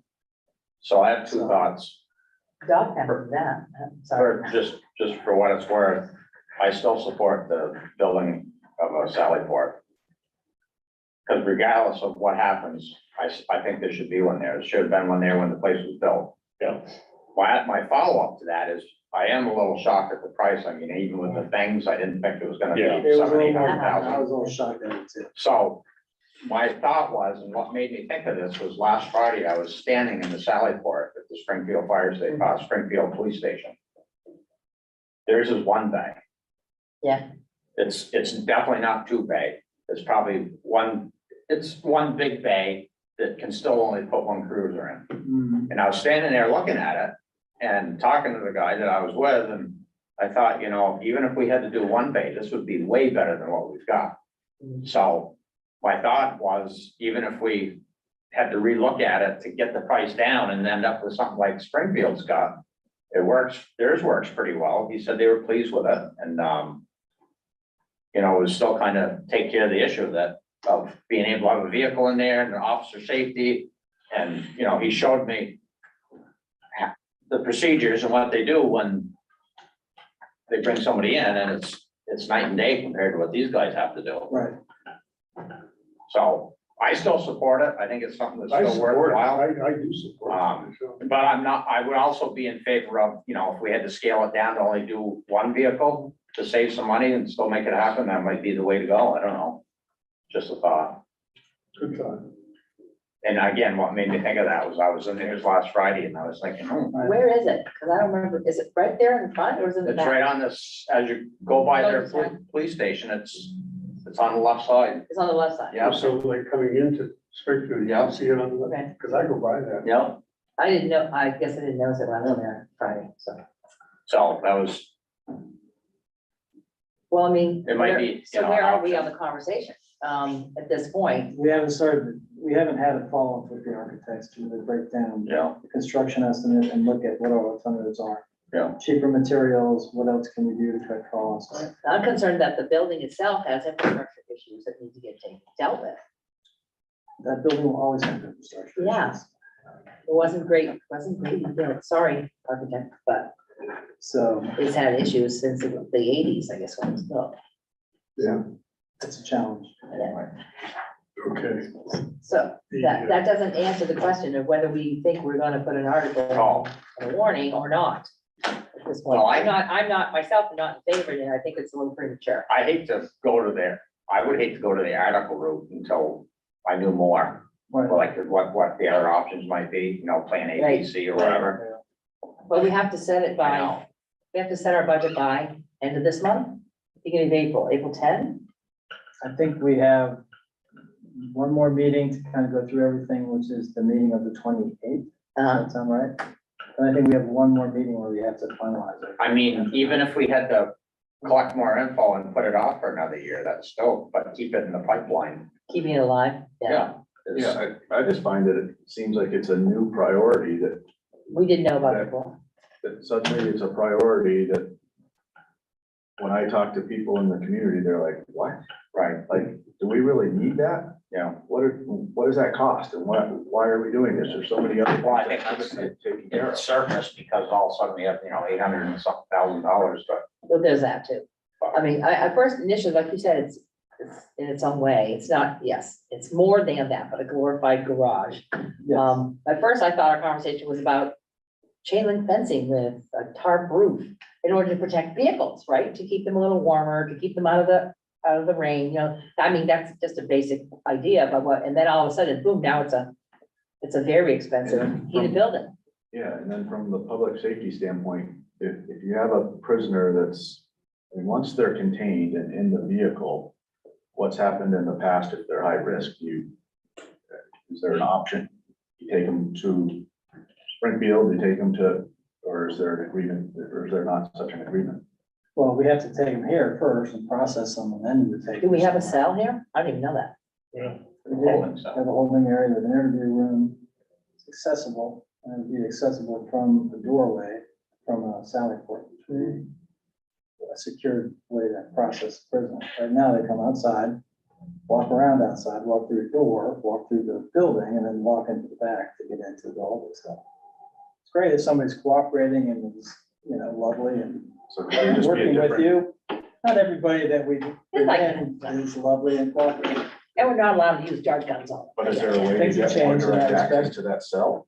I mean, they're getting in the car, they're handcuffed, and then they're handcuffed, they're secured in the vehicle, locked to something in the vehicle. Depends on what the situation is, but more often than not, they are secured in the vehicle. And then there are places, once they're in the building, that they also are secured. Okay, the side door is closer to the cell, is that what you're asking? Okay, so better than going through the front of the building, which is what they typically do. Or the side. Okay, Or the- now they can use the side. Okay, the side door, but that's on that side, and the other sally port door is on the left side. But the sally port, if it's even a small scale one, is still designed like Springfield's to, not only get your prisoner or your person under control and in there, but it functions as other things as far as evidence, proper procedure for evidence and transfer and, all that, many other things too, but. Okay, page 4. Just a comment, the pension expense usually reflects developments in the market. And not the Beamers, but the pension one, we show an increase there. Right. It could be spot on, based on what's happening with the market. It might be high, but And don't forget also, they look at, our population and then they do the accurate, the calculations. right. I mean, if there were. They tell us the number. Correct. As far as retirements are concerned in the fire department, this is under the fire department. Right. The next retirement from the fire department will be the chief. This covers, this part cover old. This covers That's the retired, system. people that are retired getting pension. That's the old system, yes. Okay, And then the Previous. Beamers is for deposits for current employees. Correct. So primarily the chief. the chief, yeah. The other comment was under fire equipment, we've got 15,000 again. I listened to the reports from the fire committee and stuff like that, but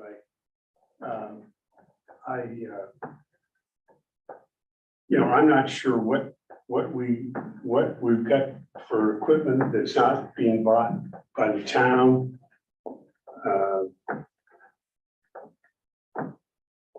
So I put a question on that as to what that's Yeah. what that's for. In a lot of cases, Right. if you notice, that line is for new equipment, and it's more for turnout gear, people that are new to the department. If you're gonna turn somebody out new, it's a volunteer. By the time I get him in his full, from his boots to his helmet, you're into what, 5,000? So that's what that does. That would be a The add. town committee doesn't do. The fire committee doesn't use, the turnout gear is not included And as that's one of those things. Sometimes it has been in grants, we've been able to sometimes get grants to do it, but not always. So that really is what that's for. That's true. Okay. And miscellaneous other things. It's not just turnout gear. I don't want you to think it's one. Tanks and stuff like that. I suppose. And that's all I have. Okay, anyone else? I just wanted to just quickly touch, do we have a contract on the 66 Atkinson Street property at this point? We are waiting on a follow-up for, cleanup on what the contamination was found, so we had requested funds from Wyndham Regional. I have not heard yet Okay, on the funding for that. This is the, that's the proposed garden oh, the garden. where the Atkinson. Right. Yeah. Does anyone else have anything else? I had a question on the budget. Yep. Going back to page 3. We're on So, fire again, pardon, are we on fire again? police and building, fire, yeah, police and fire building. Yes, okay, gotcha. Very first line, janitorial services. It went from 0 to 5,800. That was a mistake. Just a mistake. Zero was a mistake. It was not, it was It's not for- put in the prior year's budget properly. We didn't, so we did budget something for janitorial services. Yes, we've Okay. always had We've some, used $4,010 so far. correct. Although I have to That was say, the actual. that's for the whole building, right? Police and fire. Okay, it used to be everybody cleaned their own stuff. Well, it's mainly for, Mostly. Police, yeah, I know. the labor part is mainly police. Right, Isn't the labor in that Yeah. too? Yeah, yes. Yeah, mostly the police. and then, so that got, yeah, we did talk about that. It got overlooked or something, right? last Yeah. year? They got Yeah. overlooked. Yeah. It was just not programmed properly. So is that a reasonable amount? Well, we've spent 4,000 to date Yep, as of March 9th. and we have For still 3 months janitorial left to service. go, Right, 3.5 months left to go. And we've got, well, we don't have anything in the budget, but we, and part of that was also mold remediation. If you remember, we were Was that last taking year? mold out of the evidence room.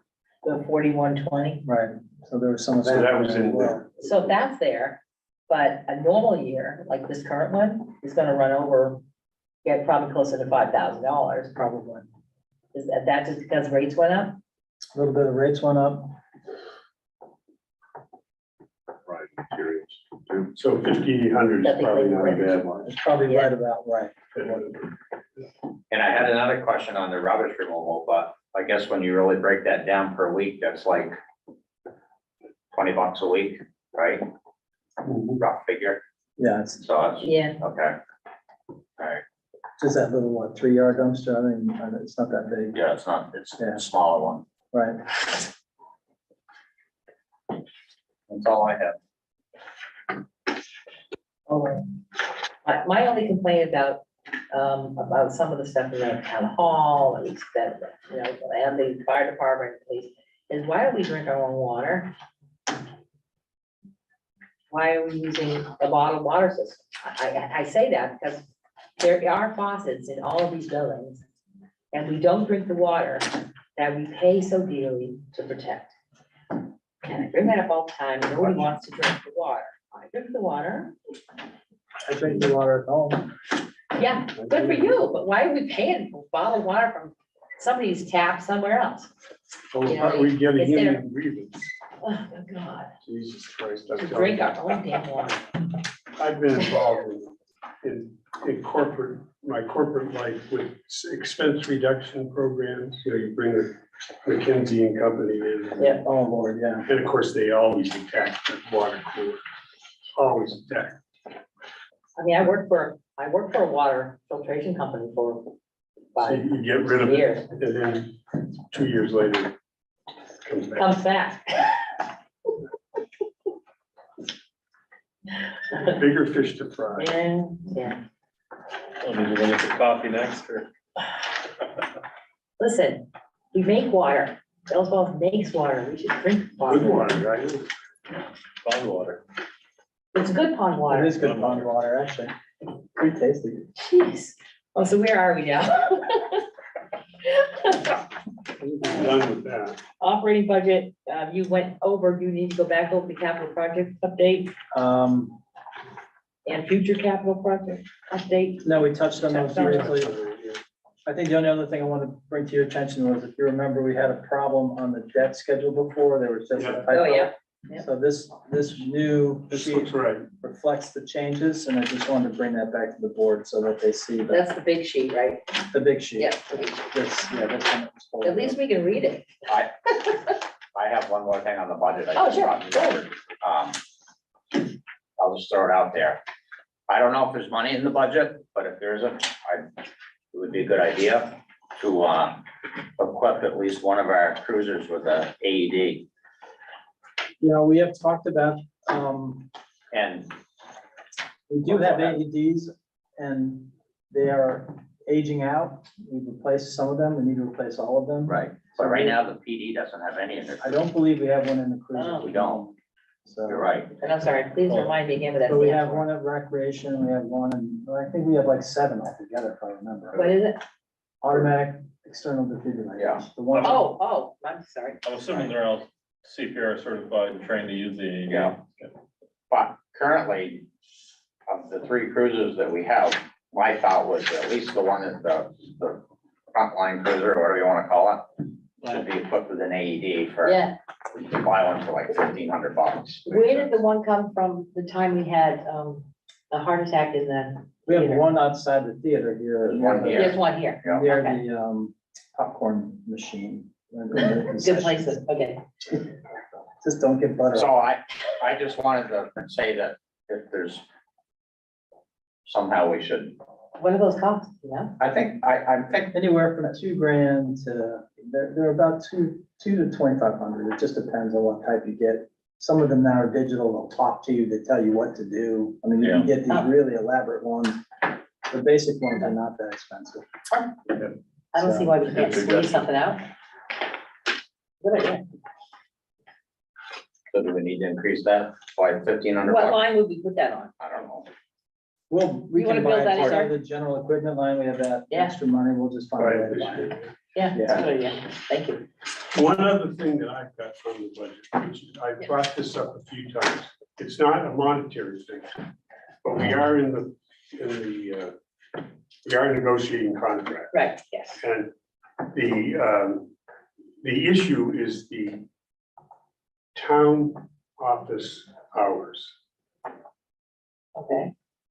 We went to a 4-day week in response to COVID. And we're still on a 4-day week. The contract with the union specifically calls for a 5-day week. Mhm. Now, the All the town other clerk, departments work by. town clerk is, that's an elected position, I don't know. The town clerk isn't covered under the union contract, right? But my feeling is we're a service business. We ought to be open 5 days a week. And I think if, as you know how unions go, if you go past this cycle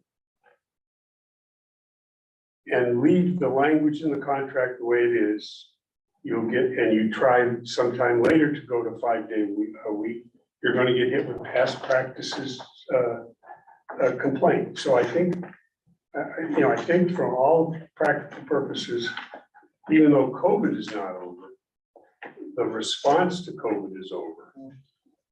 And I think we ought to go back to a 5-day week. I agree with that, and I've spoken to Scott a few times, I'm sure we all have.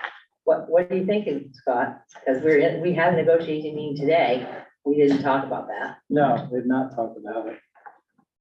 There's some issues with, we changed the hours so that we're open earlier in the morning to give people an opportunity to come as early as 7 o'clock, because there was some complaints when we were open at 8, that people couldn't get here because they had to go to work.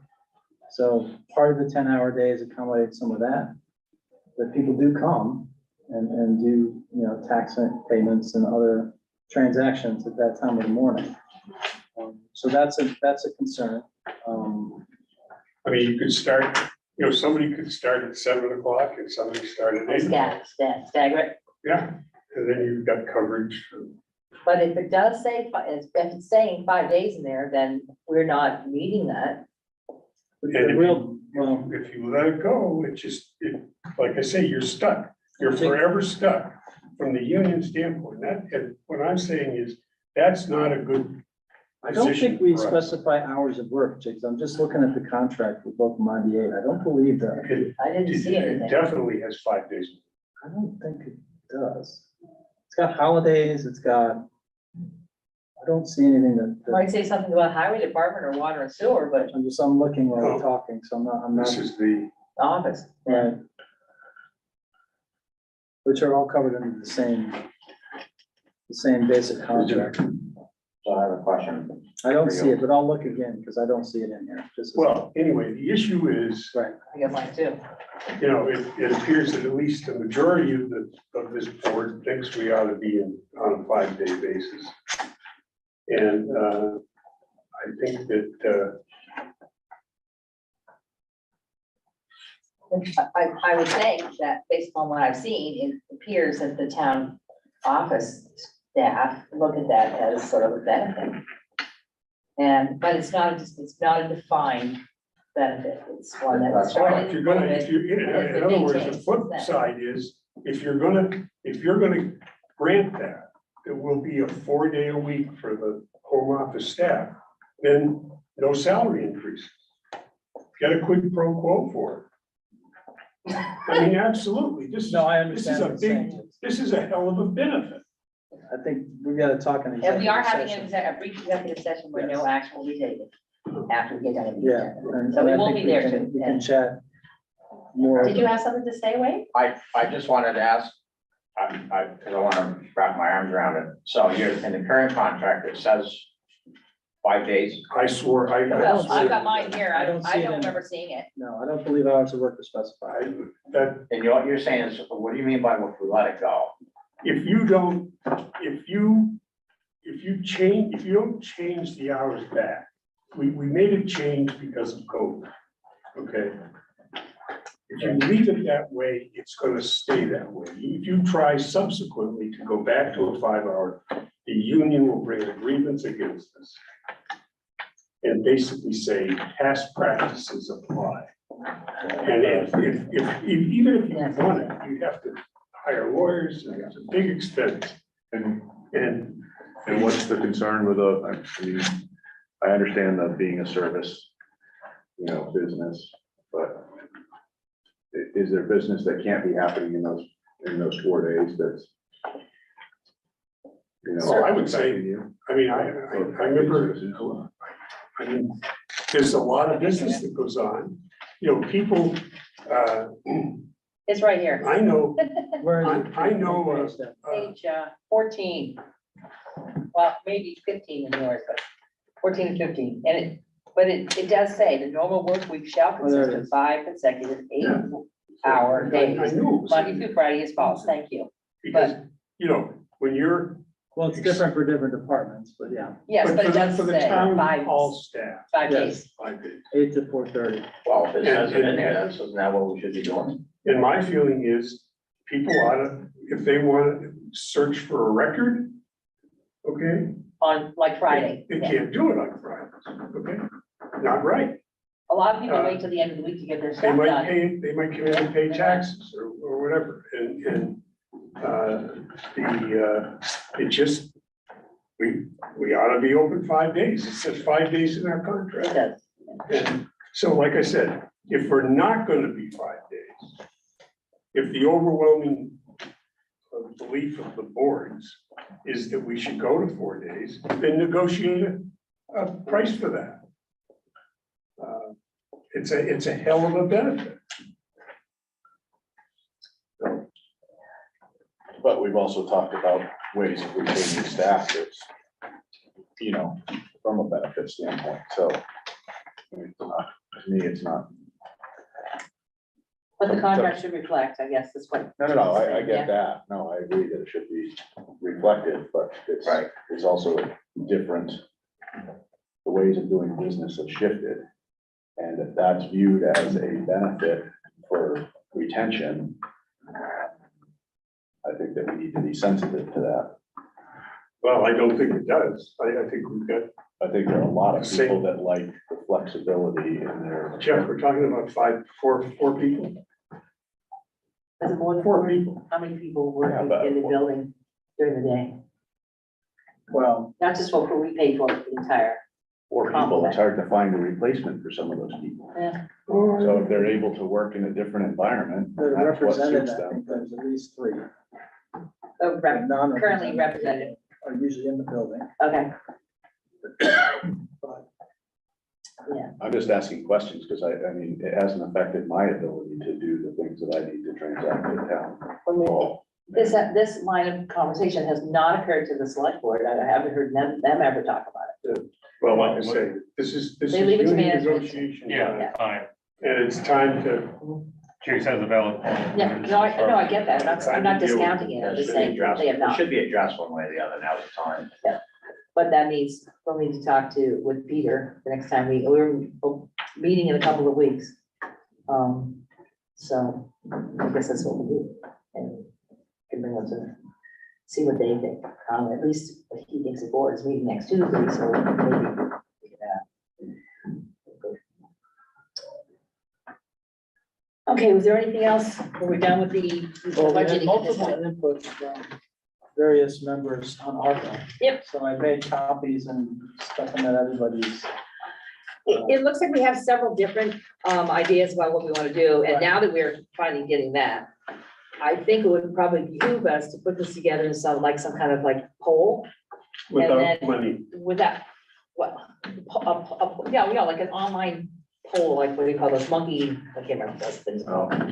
You know, what I mean? There's the doodle, thank you, doodle poll, and then you just list all the items and people, then we go in there and we mark up which ones we think are appropriate, and then we see which ones have the greater numbers, and that's kind of where we go, where our heads are moving, based upon all the input we can see. I think, Jigs, you're the only person who hasn't produced a list, or did you? I don't have one. Okay, but you've seen our list. Yeah. Okay, so we could do that if, I don't know, do you want me to do it? I don't care, do you want staff to do it? We'll try to put something together. But if we, I think Gary's used a doodle poll before. Yeah, you're talking about a survey for us. Yes, a survey for us, just for We go us. in and We go in and prioritize what we rank think, them. the way yeah, we can yeah. rank them, and that way we know what we're looking at, and one with the highest, Yeah. ranking, will wind up getting, Yep. financed, yeah. I think that works for the whole Okay. project, because otherwise we could just sit here for another hour going all for. Right. Oh, yeah, it's a waste. And that doesn't seem to I don't make think we get sense. to a consensus if we. I think that's a good starting point. Yeah, Yeah, Yeah. yeah, and then we can argue about it afterwards. Right, When we get our priorities in place, right? Well, no, I think just that's a have good. time to develop a good argument. Yes, develop a good argument. I think it's a great argument. That's all right, I will work on that. That sounds good, thank you. Let me see. Review item, if we're done with that, then review agenda items for next meeting on the 28th. So I will finalize all of the changes to all of the budgets and get it out before the meeting so we can take a look at it, have a first look at. We'll update the ARPA. I think there was something else that was escaping me. It'll come back. Scott, Jamie Barrick here. Maybe it was you were gonna call on me. I had a comment on the budget, Deb. I've had my hand raised here for a while. I'm just wondering, and I apologize, I missed the total cost on that Sally port that you guys were discussing. The current estimate's roughly 800,000, with the 150 of that as a contingency. Oh, okay, understood. That doesn't justify saving idle time on the vehicles, but my other question would be, at the end of fiscal year, what do we expect Bellows Falls general fund to be, plus or negative, before we go into tax season?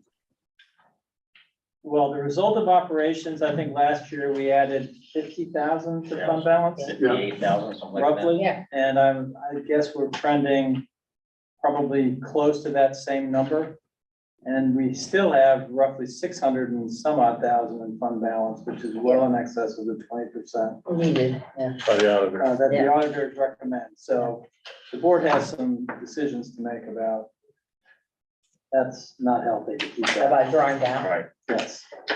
And I'm sorry, can't see you because the large screen doesn't have Zoom on it. I thought that you had raised your No. hand for city management. just No, had a second. I was trying to put it down, but I understand the importance. I understand the importance of the Sally Port, but $800,000, yeah, that's a lot to look at right now. So, all right, thank you very much. That is not in the budget, by the way. By the way. Right. Thank Okay, you. Okay, thanks. yeah. All right, what's that? Totally, we already went over the agenda items for next meeting, right? No, I said I had something. Yes, okay, there you go. We didn't get to finish. Should we add a line item for the next, about taking down unneeded telephone poles? You know the problem with those energy poles, right? Whoever puts them up, now they want that person taken down. The phone company doesn't find any, there's no profit to be made in that, so that's why those continue to sit. And they're a constant source of irritation for many people. But put them on there, and we can have that same conversation. And Scott can call people, and they'll still say, yeah, we did it. Public Service Commission. We can talk about it. There is a process, but it's very painful. There's approximately 22 of them between Atkinson Street and I know. Rockingham Street Yeah. that You could make a could motion. potentially come down. Yeah, GMP comes up, they move the stuff on the top pole to a new pole, then they cut down the pole, and then it's time for phone and cable to come and do their bit and move all that stuff. If they're all moved off, well, then they gotta go, but still is it. But I'll put it on, we can have a conversation. Thank you. Yes. I can be brief. And may well be. We could be as long as you want. Just talking about. Okay, and we're gonna be reviewing the budget all over again, so. Yes. We cut through each piece. And review agenda items for a joint board meeting, well, we already had one today, So emergency what management. would you like me to, well, emergency management is one, what would you like me to do about the police conversation? Police conversation needs to Town be police, started, yeah, town police need to start talking about it. yeah. It's a long-term conversation. Correct. We don't know what anything will happen or continue to change regionally. They don't have enough staff. And there are a few people in Rockingham who think they need service, so. Well, and the select board needs to know that the idea of hiring the sheriff for rural Rockingham is not a good idea. A lot of people don't think it's a very good idea. And I think it gets to the issue of town policing. Yeah. You know, do we need, do Rockingham and Saxon River people now feel that they need coverage? Saxon River already And pays. that they, not only that, but they want the town to pay for it. Then my feeling is, we're in the same boat, we're on that same team. You know, we want police. Right. Like I said, the last thing I could find is 2010, so it's, you know, it's, There was a merger. well, this was just a discussion of Yeah. using police services. Oh, okay. From the village into Yeah. town. Right, and that's. The last thing I could find of any written substance that was shared with the boards. Yeah. If there's something else, I don't have copies of it. I don't think it's come up. And, Okay. and so to be clear, at the annual meeting, I said, because based upon the newspaper article, that Scott's conversation with them, which was actually about emergency services, ambulance. Right. Was misinterpreted at their meeting because they changed the language about their monies for the Winnebago County Sheriffs and made it more neutral. So they could hire anybody to do their policing services. It wasn't us. But the article made it look like that was the entire, that was the conversation, but it was not. Ambulance services is still a different concern We have a whole nother conversation. about that. For policing, yes, truthfully, we could probably, because we're here, we probably could have done a better job, but it still might cost more money. And originally, there's no guarantee on where that $6,000 is going for time, 2 hours a week. But the conversation that was had by at least one board member at the select board is that now we can tool it to tell them where we want them to go.